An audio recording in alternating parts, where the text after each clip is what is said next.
Hey, this is TJ Sullivan coming to you from my very blue office in Denver, Colorado. I like blue walls. It's kind of a thing. My bedroom is blue. My office is blue.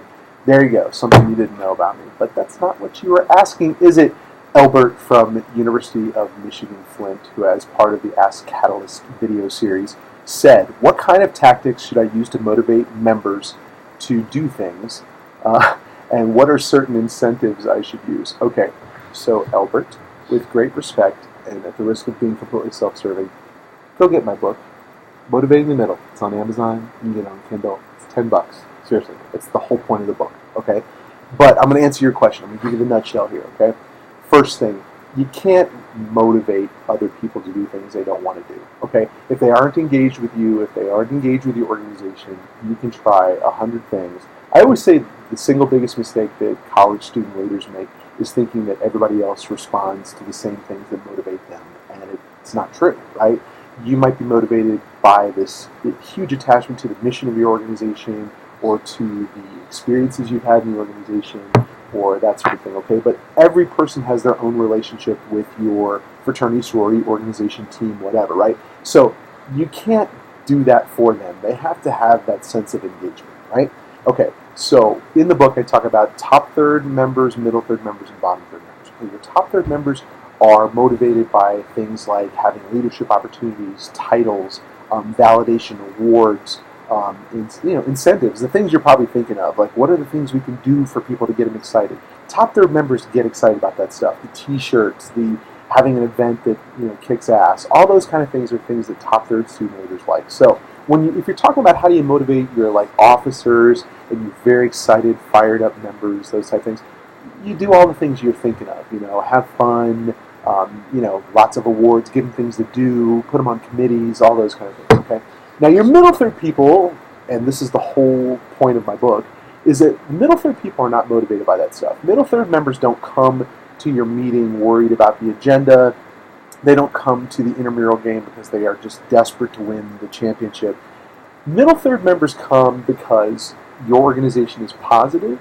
It's a good positive part of their life because they like the people, right? And they like spending time with people, and because they like the mission of the organization, right? So your middle third people, the things you do to motivate them, you don't have to give them a bunch of stuff. You don't have to put them in charge of anything. You don't have to give them a round of applause every time they do something.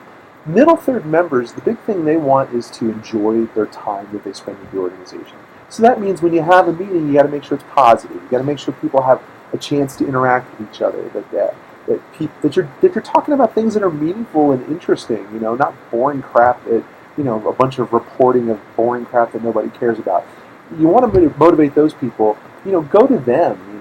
When you have questions, don't expect them to come to you. Don't expect them to give you 5 nights a week for your organization. Middle third people don't want to do that. They want to keep your organization in balance with the rest of their life. So they will totally be excited about giving you a couple nights a week, but they're not going to give you 6, right?